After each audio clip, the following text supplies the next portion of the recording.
इतनी जच रही है ना पार्वती के हाथ में चूड़ियां।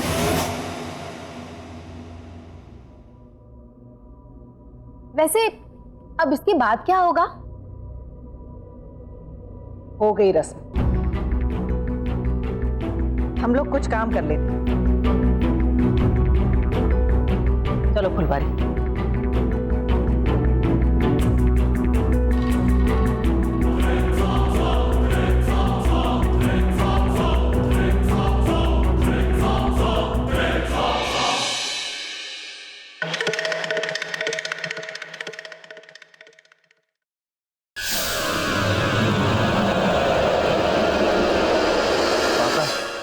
अब गंगा स्नान के लिए निकल लो। सन्यास का वक्त आ गया आपका। एक पाप ना हो रहा आपसे अब इनके सामने। चुप कर। पाप नहीं है ये, हमारे घर और हमारे व्यापार को जीतने की लड़ाई है। मैं हारी नहीं हूं। मिलेगा और मौका भी मिलेगा।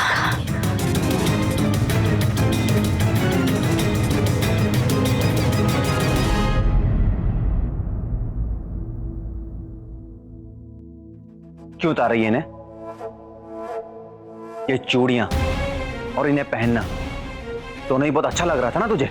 गुस्सा मत होइए हमारे पे, आप सब बिगाड़ देंगे। किसी ने सुन लिया तो? धमकी दे रही है मुझे? हाँ, मुंह बंद रखवाना चाहती है मेरा? तुझे क्या लगता है इस धमकी की आड़ में ये जो बाहर नाटक कर रही थी करती रहेगी और मैं चुप रहूंगा? कोई नाटक नहीं था, हमें एक सुखी जोड़े जैसे दिखना था उनके सामने और मैं वही कर रही थी। ये जो बाहर हुआ ना, ये किसी सुखी जोड़ा दिखने से कहीं ज्यादा था। मेरी आंखों में आंखें डालकर हंसना, मेरी पाँव पकड़ना, क्यों कर रही है ये सब? रहने दीजिए मेजर साहब, आप इस क्यों का जवाब समझ नहीं पाएंगे और अब हमारा समझाने का मन भी नहीं है।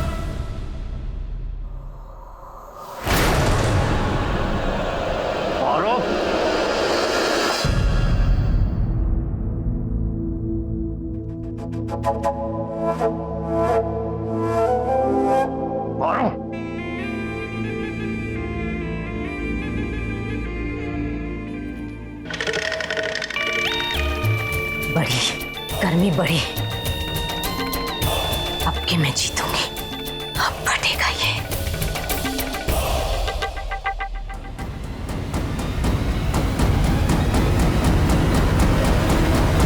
पचास बार कहा है मैंने तुझसे, जब मैं बात करूं तो मेरी तरफ देख। मजाक लग रहा है तुझे? मुझे यहाँ पर ये तेरी फिक्र, हाँ, तुझसे ये प्यार का नाटक करना पड़ रहा है, जबकि मैं तुझसे नफरत करता हूं। मैं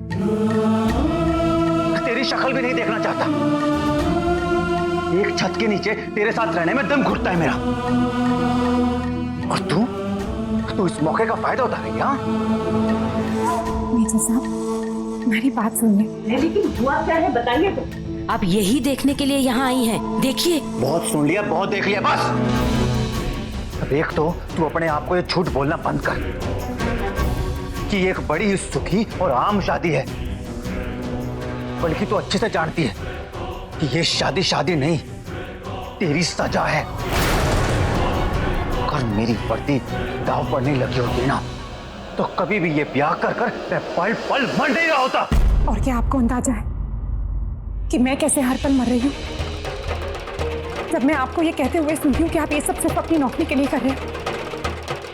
टीचर साहब, ये आपके लिए जो भी हो, हमारे लिए हमारी जिंदगी से जुड़ा है, आपसे जुड़ा है, हमारे प्यार से जुड़ा है। भाड़ में गई तेरी जिंदगी और भाड़ में गया तेरा प्यार।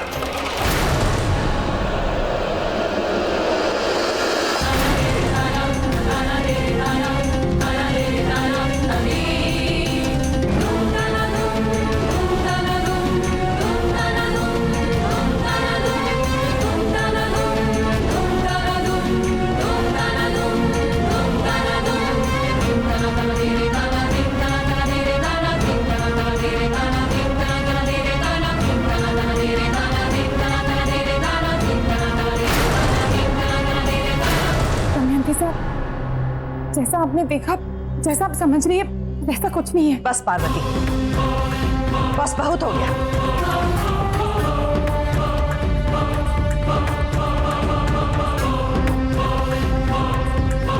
बहुत बहुत झूठ, बहुत फरेब और बहुत धोखा हो गया। पहली बार देखते ही समझ गई थी मैं कि ये जो प्रेम और प्यार का दिखावा तुम लोग कर रहे हो ना, ये ढोंग है।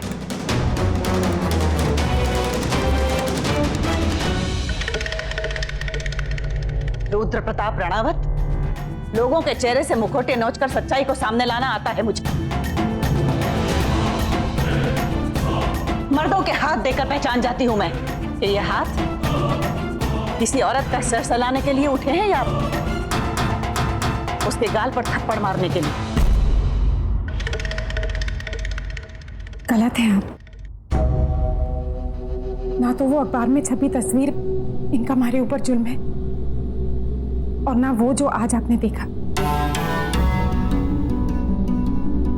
पार्वती, अभी सब कुछ हमने सुना ना, हमने खुद देखा है।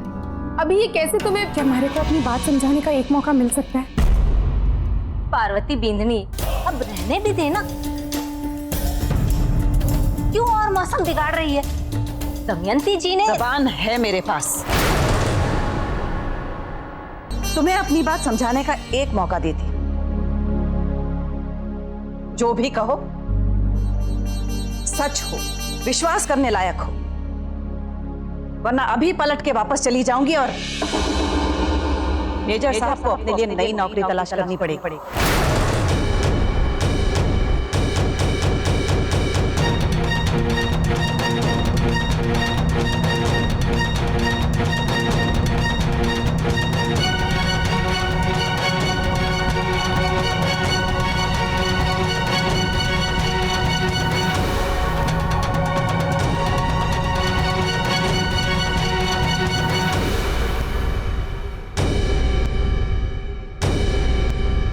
बताइए, ये क्या है?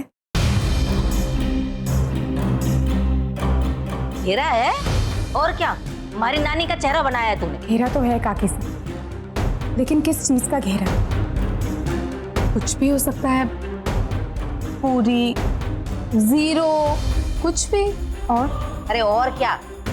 धरती, आकाश, सूरज, चंद्रमा, चूड़ी, कुछ भी हो सकता है।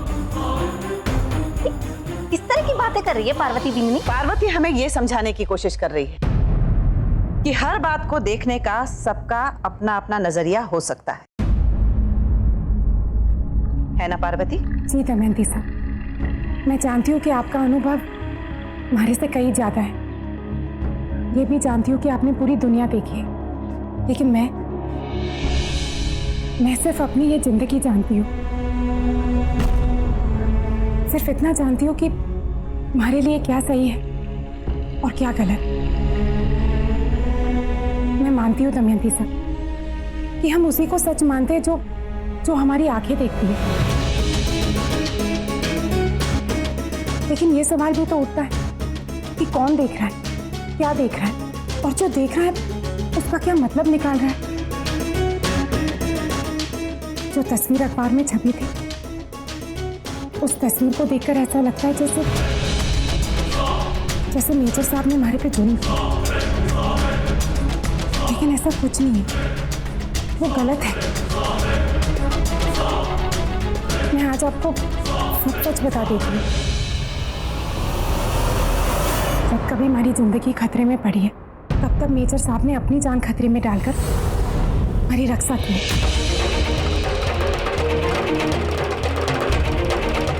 और सिर्फ एक बार नहीं, बार बार। कभी गुंडों से तो कभी आतंकवादियों से। हमारी जिंदगी को नर्क होने से बचाया है इन्होंने। बहुत कर्जे हैं इनके हमारे ऊपर, और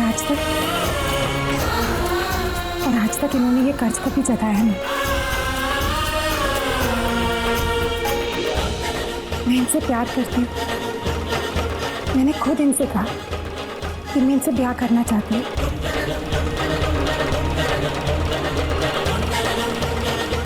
और उस रात अपने प्यार को सच साबित करने के लिए मैंने ये प्रण लिया कि मैं एक पैर तक खड़ी हो जाऊंगी। ये मैंने खुद किया। इसका मतलब मेजर साहब ने तुम्हें ये सब करने के लिए नहीं कहा? नहीं,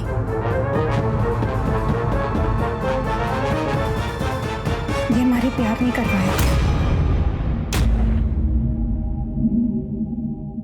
दमयंती साहब, अखबार में हमारे पारिस में भीगने की तस्वीर छपी थी, लेकिन उसके बाद जो हुआ वो नहीं छपी। जब मेजर साहब हमारे को अपने हाथों में उठाकर अंदर लेकर आए, पूरी रात हमारी सेवा की।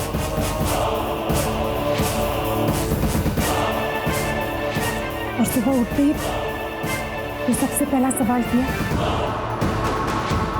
कि मैं ठीक हूं कि नहीं। लेकिन ये सब अगर इतना ही सीधा साधा था तो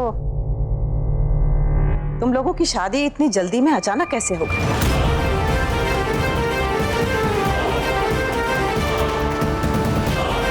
तुम पे किसी तरह का दबाव तो नहीं था ना इस शादी के लिए?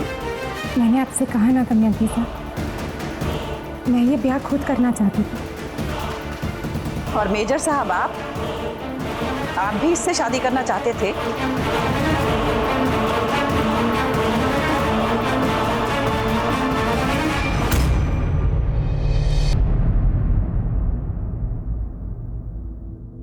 हाँ हाँ हाँ हाँ।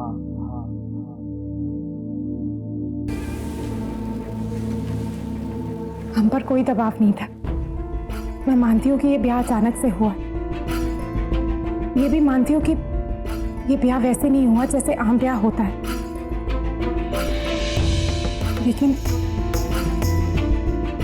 मैंने वो पाया जो मैं हमेशा से पाना चाहती थी।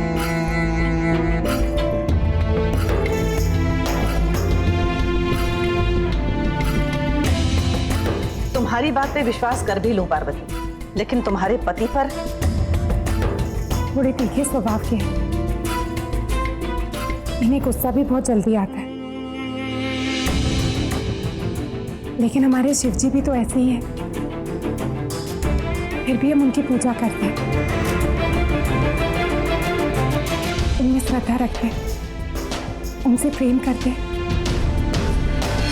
क्योंकि हम जानते हैं उनका स्वभाव जैसा भी है,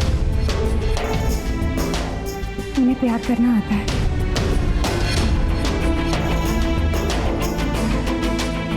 हमारा विश्वास कीजिए दमयंती साहब, इस ब्याह में, इस रिश्ते में बहुत प्रेम है।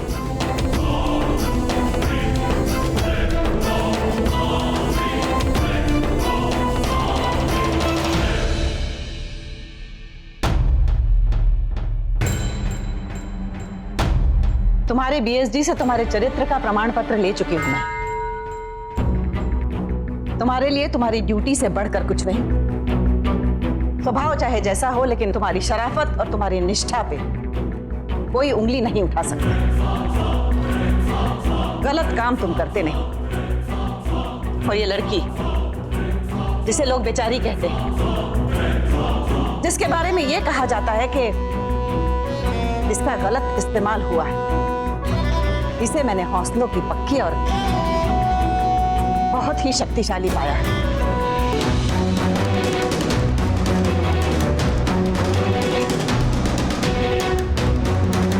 और फिर भी बहुत गहरा प्यार करती है तुमसे।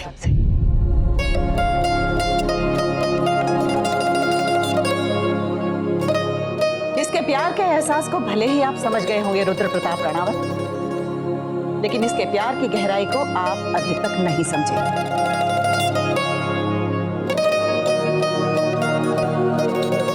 मैं औरत हूं, इसीलिए इसके दिल के अंदर झांक कर देख सकते हैं कि एक दिन ऐसा आएगा जब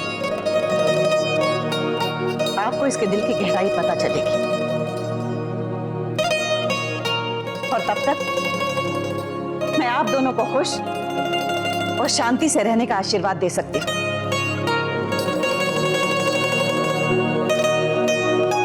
और प्रार्थना कर सकती हूँ कि ऐसा हो। एक आखिरी बात और कहना चाहूंगी मेजर साहब, गुस्सा इंसान का ही नहीं, रिश्तों का भी दुश्मन होता है। एक बार गलत बात मुंह से निकल जाए तो बहुत गहरे घाव दे जाता है।